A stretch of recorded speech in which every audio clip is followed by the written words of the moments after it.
Olá, boa tarde a todos. Queria desde já agradecer a oportunidade que me estão a dar em expor esta temática no congresso em questão. Eu vou iniciar então por compartilhar a tela com uma apresentação que irá servir de suporte. A temática que irei abordar cinge sobretudo no património documental e a relação que este tem com o processo de investigação histórica, e irei usar as festas walterianas como elemento de estudo. Os principais objetivos deste trabalho cingem-se sobretudo por mostrar o património enquanto elemento de preservação da memória, enquanto elemento de estudo também para a investigação histórica. Pretendemos ainda destacar o património documental e, por sua vez, os jornais enquanto categoria integrante deste. Ainda salientar o percurso das festas gualtarianas, as principais festas da cidade de Guimarães, enquanto estudo de caso, e a análise se fará entre os finais do século XIX e o início do século XX. Ora, como forma de iniciar, segundo a Lei de Bases do Património Cultural, o património é constituído por bens caracterizados como testemunhos com valor civilizacional e cultural, devendo os mesmos estar sujeitos a políticas de proteção e valorização. O património cultural é atualmente encarado como um meio de conhecimento do passado, estando-lhe associadas um conjunto de categorias sujeitas a modificações durante todo o percurso da consolidação do próprio conceito. A preencher estas categorias encontram-se património móvel, imóvel e imaterial, que se representam através de monumentos arquitetónicos, documentos, valores e tradições, entre outros, e que se constituem simultaneamente como testemunho da memória e identidade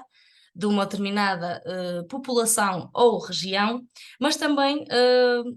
constituem parte das fontes de investigação científica de períodos históricos passados. No final do século XIX, registram-se alterações no conceito de património, que passa a abranger novas categorias. Uma das mais destacadas foi, por exemplo, o património etnológico, colocado em evidência a sua parte imaterial, como os usos e costumes ou as tradições de determinado local ou sociedade. Na realidade, até então, a definição de património abrangia apenas os bens materiais. E assim, o património documental adquire também nesta época, um papel de relevo dentro das novas categorias. O uso do documento como fonte de aquisição de conhecimento começa a ser evidente durante o período oitocentista, e é motivado pela necessidade da formação de conhecimento científico, baseado sobretudo em provas, fontes literárias e bibliográficas. Deste modo, incluem-se no conceito de património cultural as fontes documentais que identificam elementos particularmente significativos de uma determinada cultura e sociedade, que garantem a preservação da memória coletiva e individual de um povo e a divulgação da sua identidade, através do testemunho escrito em manuscritos, livros, jornais e outros bens impressos. Aqui mostro dois exemplos daquilo que poderá ser considerado e que é considerado património documental. De um lado, na figura 1, uma página das atas camarárias da cidade de Guimarães, que dão a conhecer um conjunto de indicações daquilo que se passava de forma administrativa na cidade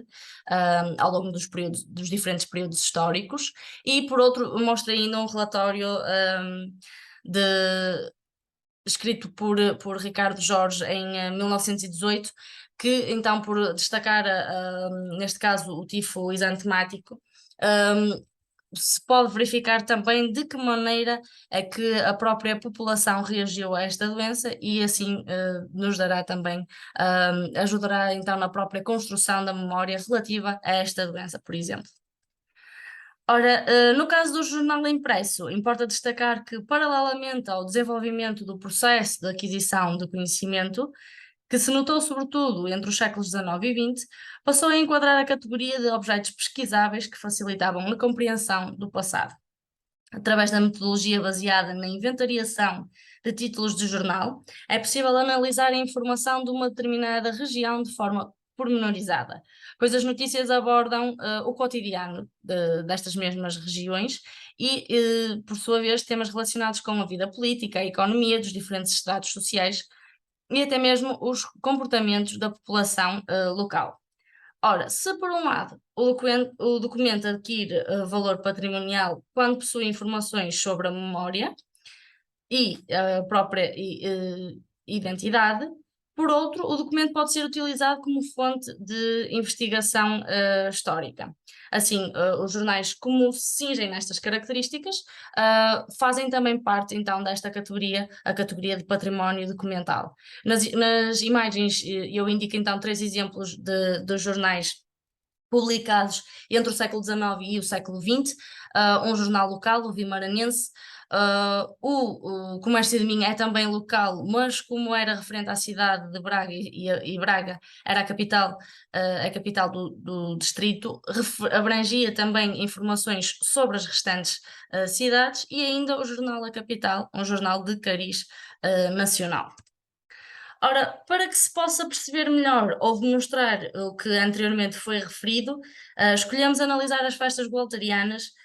enquanto elemento de património imaterial da cidade de Guimarães, usando como fonte de investigação os jornais locais publicados,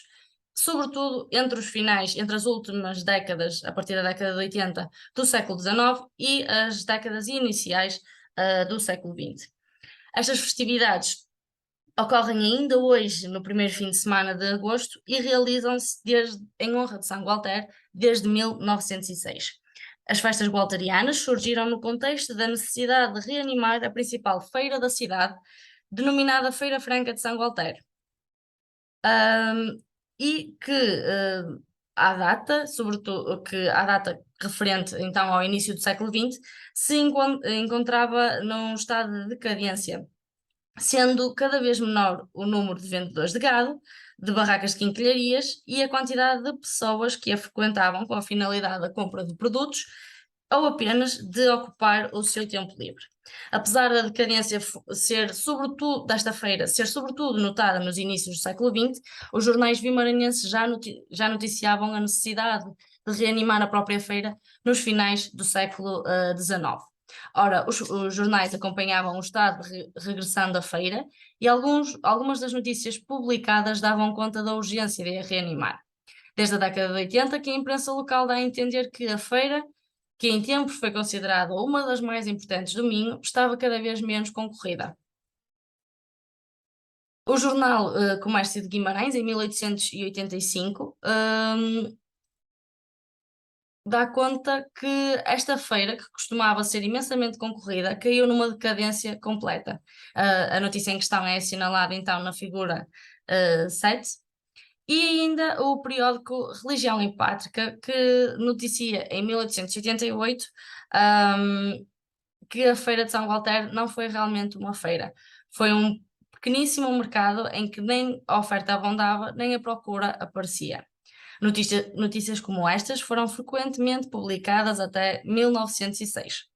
ano em que alguns elementos da Associação Comercial e Industrial de Guimarães formaram uma comissão de festas e, após a verba aprovada pela Câmara Municipal, juntaram um conjunto de celebrações à Feira de São Gualter, passando este evento de uma feira anual às principais festas da cidade. Em 1906, como várias vezes já referi, o jornal Comércio de Guimarães elogia a patriótica iniciativa da Associação Comercial e passa a citar a notícia que está mais uma vez aqui demonstrada, ainda que esta não seja de todo, na totalidade perceptível. E então há aqui um elogio, ou seja, iniciando a citação, o jornal elogia a patriótica iniciativa da Associação Comercial, secundada com fervoroso entusiasmo por todos os vimaranenses que amam a sua terra, quer vivam aqui, dentro dos muros do burgo de D. Afonso Henriques, quer lutem pela vida em outras cidades do país. À feira juntaram-se celebrações como a atuação de bandas filarmónicas, no Coreto do Jardim do Toural, iluminações e decorações nas principais ruas da cidade e no Monte da Penha, touradas no Largo da Feijoeira, sessão de cinematógrafo, torneios de tiro ao pombo, arraiais na Praça de Dom Afonso Henriques, que, mais uma vez, como a imprensa local referenciava, estas celebrações eram frequentadas, além de agentes da cidade, por pessoas de freguesias mais rurais que vestiam os seus trajes tradicionais. O sucesso das festas gualtarianas foi tão grande que em 1907 foi introduzida mais uma celebração, aquela que se tornou a principal celebração das festas gualtarianas, denominada a Marcha Milanesa, para a qual foi composto o hino oficial da cidade. Esta marcha luminosa, de inspiração italiana, foi introduzida pela ideia do padre Gaspar Roriz e José de Pina. Como recorda o jornal Regenerador, em 1909, e peço que observem então a notícia aqui demonstrada na figura 10. A Marcha Milanesa, que saiu às ruas de Guimarães e do país pela primeira vez no último dia das festas gualterianas do ano de 1907, e a notícia afirma que, passo a citar, poucas vezes terá visto um entusiasmo tão intenso, tão caloroso, tão comovente como o que se presenciou nas ruas da cidade nessa noite para sempre memorável. Os homens da nossa cidade, os menos dados a entusiasmos e as manifestações de aplauso, davam palmas e erguiam vivas aos empregados do comércio de Guimarães. As gentis damas vimaranenses agitavam os seus lenços e lançavam coros, flores sobre a mocidade que passava. Através da presente descrição e da análise desta notícia, pretendemos ver, além do entusiasmo com que a população recebeu este tipo de celebração, que integrou as festas e ainda hoje integra as festas gualtarianas, podemos dar conta, mais uma vez, do perfil das pessoas que frequentavam as festas, cujo, em específico nesta transcrição, são então os homens da nossa terra, ou seja, os homens que, por sua vez, poderiam ser homens mais conhecidos da própria cidade e também damas vimaranenses, ou seja, as festas eram também abertas ao sexo, à presença do sexo feminino. Através da análise dos jornais vimaranenses, nota-se que ao longo dos anos as celebrações que integravam o programa das festas foi progredindo através do aumento das mesmas, sendo organizadas e vividas pelos vimaranenses com um entusiasmo cada vez maior. Também o formato das notícias foi aprimorando, facto que também evidencia o destaque das festas gualtarianas. Se, por exemplo, de uma forma inicial, ou seja, entre 1906 e 1907, as notícias de divulgação do programa eram relativamente simples e eram publicadas nas páginas secundárias dos jornais, sobretudo a partir de 1908, as notícias sobre as festas gualtarianas são essencialmente publicadas nas capas ou nas primeiras páginas dos jornais. Além disto, existem também jornais que faziam números especiais em homenagem às festas da cidade, e ainda havia mesmo a publicação de jornais, ou seja, de números comemorativos que eram unicamente publicados a quando a celebração das festas gualtarianas, como é o exemplo do jornal Por Guimarães, que foi publicado, neste caso em agosto de 1910, que foi unicamente feito, portanto, para dar a conhecer um pouco mais à população sobre as festas gualtarianas e sobre a sua evolução. De referir ainda que o jornal era de distribuição gratuita, ou seja, poderia chegar aos mais amplos, às mais amplas classes sociais, ainda que tenhamos em atenção um nível de analfabetismo. No entanto, a leitura dos jornais era também frequentemente feita de forma pública, como forma de dar a conhecer as informações e as notícias da época às classes que infelizmente não tinham capacidade para ler. Apesar de constituir um momento festivo, as festas gualtarianas incluíam as mais diversas classes sociais, desde as mais abastadas economicamente aos mendigos que pediam esmola pelas ruas. Assim, ao caráter de lazer e festivo que era normal existir nas festas, junta-se também o caráter benemérito, e as festas gualtarianas eram também muitas vezes anunciadas pela portanto, distribuição de esmolas de filântropos vimaranenses. Esta distribuição era feita essencialmente pela associação comercial, os elementos organizadores das festas gualtarianas, era distribuíam esmolas para que, como refere uma notícia de julho de 1908, para que os pobres e tuberculosos também eles tenham um raio de alegria no negrume do seu viver, ou seja, esta distribuição era feita para de alguma forma lhes dar algumas condições, e para que pudessem também aproveitar um pouco mais das festas dentro daquilo que era a falta de condições que tinham relativamente ao seu cotidiano. Como forma de conclusão, cinjo-me sobretudo em dois pontos, nos jornais,